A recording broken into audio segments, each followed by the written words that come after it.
Hey guys, it's Emily with Grass River Natural Area bringing you another Grass River Microclass.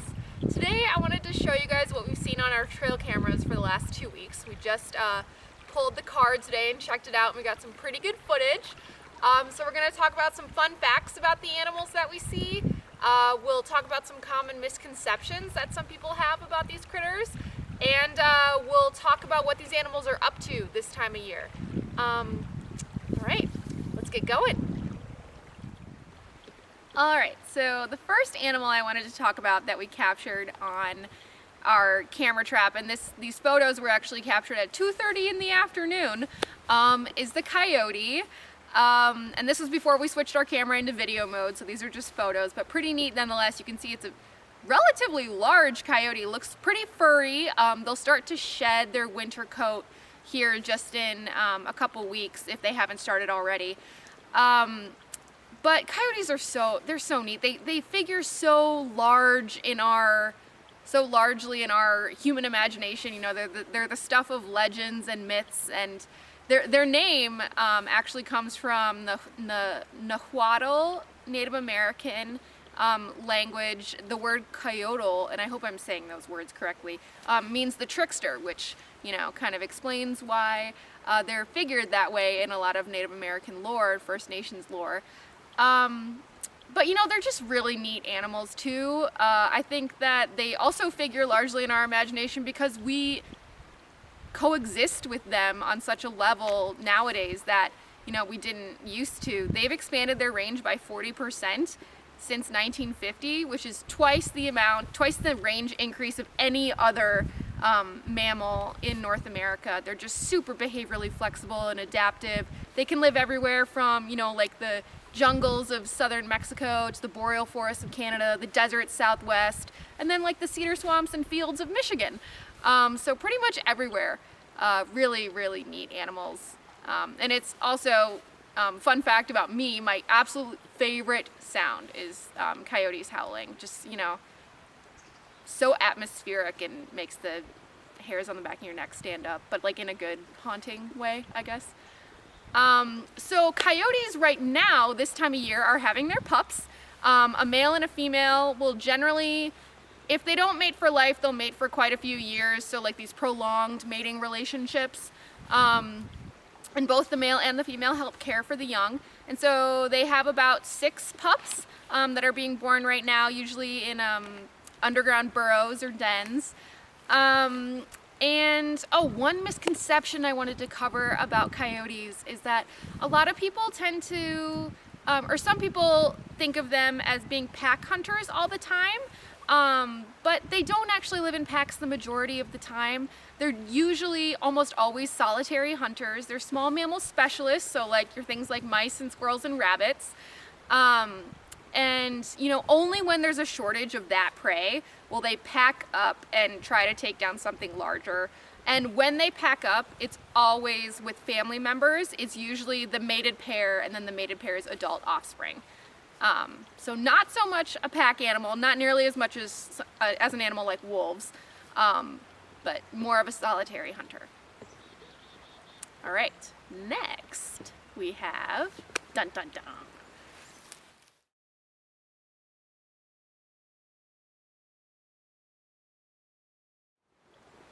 Okay, so I know that last photo was a little hard to tell what it was because its head was out of the frame, but for the astute observer, you probably noticed that that was a river otter. You can tell by the fur and the really long, muscular, tapered tail and the long body. So the river otter is sort of like a mascot at Grass River, so that's great to see them. They really prefer high quality water and they have a really low tolerance to pollution, so that means we're doing something right. So some fun facts about river otters. I got some of these from James's Signs of River Otters class that he does through NMC, so highly recommend that class if you haven't taken it. So river otters are masters of the water. They can hold their breath for up to 8 minutes. They can dive to depths of up to 60 feet. And they can swim around at a speed of up to 7 miles per hour, which doesn't sound very fast, but it's really fast, like much faster than humans can go. And then on land, they're not too shabby either. They can run up to 18 miles per hour, which is not slow. So just really well adaptive amphibious mammals, meaning they can hang out in the water and on land. And then another neat fact about river otters that I like to tell people, which makes them seem a little less cute, I think, but I think it's important to keep it real. They excrete something called anal jelly, which is part of the lining of their intestine, and they do that. A lot of times you'll find river otter scat with the sometimes a little coating of anal jelly, and it's a scent marking thing. River otters are highly territorial, so you can imagine that is pretty stinky. So they use that for some territorial marking, but they also have scent glands on like under the base of their tail on either side, and then on their feet. So sometimes you'll see them like stomping around on the ground doing this little dance. We've caught that on our trail cameras before. They're scent marking, but super cute. Yeah, and so river otters this time of year, what they're up to is the pups have just been born, and they're really altricial when they're born, like the opposite of precocial, meaning they're totally helpless. They're blind, they don't have any teeth yet, they really cannot get around by themselves. So they stay in the den, which is usually a burrow cut into the bank of a stream or a river, with the entrance being underwater to protect it from predators. They'll stay in the den for about 3 months. And then they'll start to come out, and the mother actually has to coax the offspring to start swimming at first. They don't take to it naturally. I mean, it's totally instinctual. They know what to do once they're in the water, but she has to coax them in at first, which is pretty cute. All right, so next we have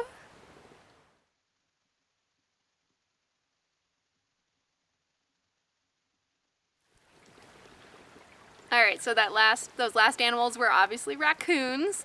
And it's funny, those raccoons, I assume that they're the same ones, but on the trail camera, they come down that path at about the same time every night, like 8, 9, 10 p.m. around there in the beginning of the night, and then they go back about an hour or two later. So they've got quite a routine going. And they're going down to the creek. And I know that because I often see their tracks, which look, their front paw prints look almost exactly like tiny mini human hands. I see them like in the mud and the sand around the creek often.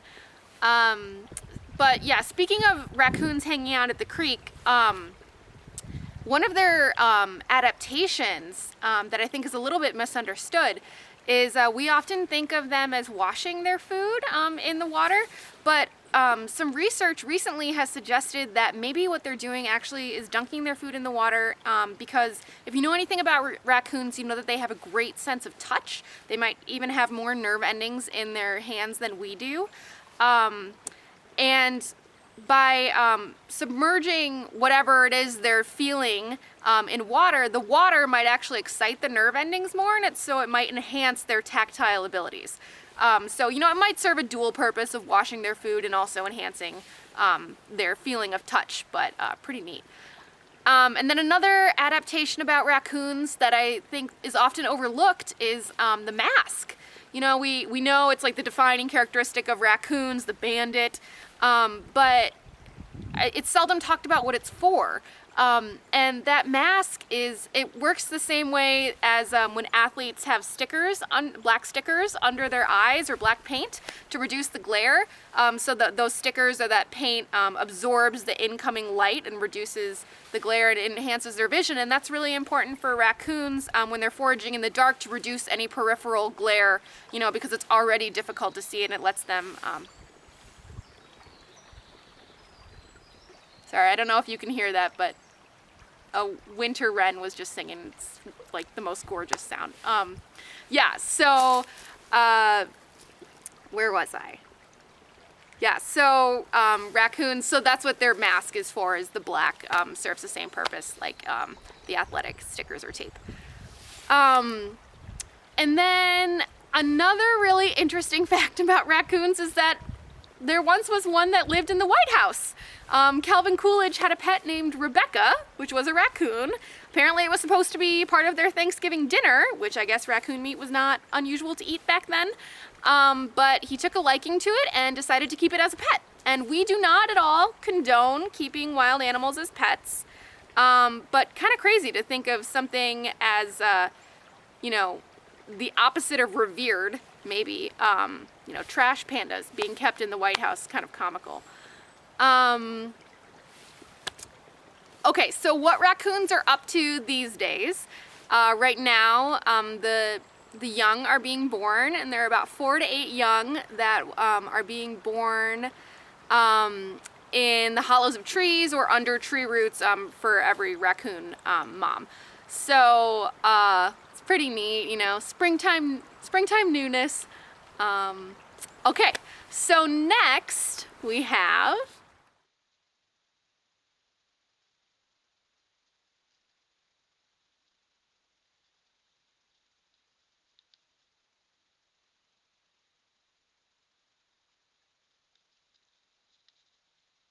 those lumbering animals were porcupines. And man, porcupines are neat animals. Just to clear up something first, they cannot shoot their quills. They cannot like detach them at will. They are attached really loosely to the porcupine, and so, you know, I think like if a porcupine's tail hits a rock or something hard, like some quills might like appear to shoot out, but that's not the case. They cannot do it at will.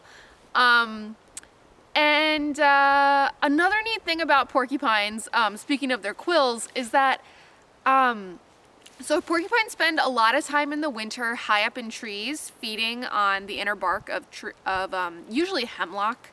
But they spend so much time in trees that often they fall. And one study actually found that up to 30% of porcupines had healed fractures, probably from falling from trees. So it's not an uncommon thing. But you know, if you're carrying around a bunch of quills like that, you're pretty vulnerable if you fall to getting quilled yourself. So of course porcupines do occasionally quill themselves when they fall, but the quills happen to be coated in a fatty acid that has antibacterial properties. So if a porcupine quills itself, the injury is less likely to get infected. So pretty neat. So right now, porcupines are giving birth. The females generally give birth to just one offspring, which is pretty unusual in rodents. And the offspring are called porcupets, which is adorable. And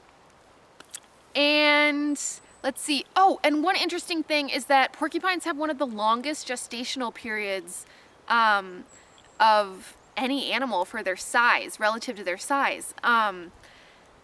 The breeding season, the mating season was actually back in August, September, and October, around there. So they actually gestate for 7 months, you know, which is approaching like the 9 months of a human.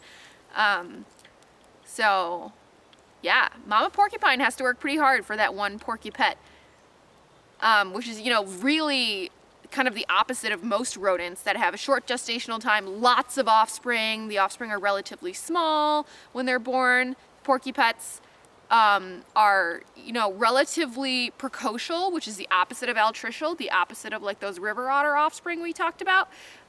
Their quills harden after like an hour of being born, and then they're relatively, like, they can subsist on only vegetation. They can survive after being weaned after just 2 weeks. So relatively self-sufficient when they're born. So very interesting, very opposite of the normal rodent realm. All right, so this next animal I think is maybe the most misunderstood animal in North America. That's kind of a bold statement to make. Maybe I should retract that a little bit. One of the most misunderstood. How about that? And they're one of my favorite animals because they do so much good for the ecosystem, but they're just like reviled by people generally. So let's take a look.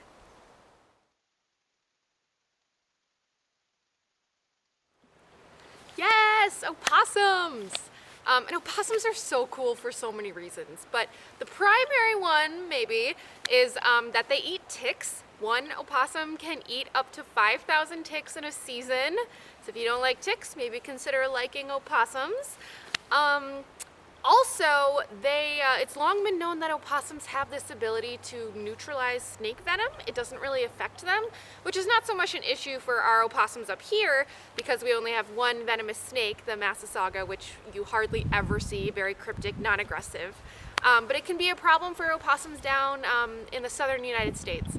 And so researchers only recently, though, isolated the peptide, which is just a chain of amino acids. They isolated that peptide that's responsible for neutralizing the snake venom from the opossum, and injected it into mice. Well, they synthesized it in the lab and then injected it into mice that had also been given western diamondback rattlesnake venom, and the mice showed no ill effects from the venom. So opossums could be pretty key in future treatments for venomous snake bites.